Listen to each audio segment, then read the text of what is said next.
గత కొన్నాళ్లుగా దేశంలోని పలు ప్రాంతాల్లో వివాహేతర సంబంధాలు, హత్యలు వెలుగు చూస్తున్న వేళ కన్నడ నాట ఓ అల్లుడు నిర్వాకం అందరినీ షాక్కు గురిచేసింది.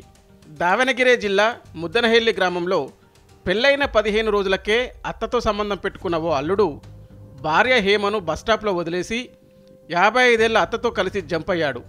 సెల్ ఫోన్లో వారిద్దరి మధ్య సాగిన చాట్ను చూసిన కుటుంబ సభ్యులు అవాక్కయ్యారు. బాధిత కుటుంబం ఫిర్యాదుతో పోలీసులు కేసు నమోదు చేశారు. ముద్దనహల్లి గ్రామానికి చెందిన నాగరాజ్, శాంత దంపతులకు 2 కుమార్తెలున్నారు. వారిలో ఒకరైన హేమను చిన్నగిరి తాలూకాలోని మరవంజి గ్రామానికి చెందిన గణేష్కి ఇచ్చి 15 రోజుల నాడు పెళ్లి జరిపించారు. అయితే పెళ్ళైన 15 రోజులకే గణేష్ అత్త శాంతతో అక్రమ సంబంధం పెట్టుకున్నాడు. అంతేకాదు భార్యను వదిలేసి అత్తతో పరారయ్యాడు. తర్వాత షాక్కు గురైన ఇరు కుటుంబాల పెద్దలు పోలీసులకు ఫిర్యాదు చేశారు.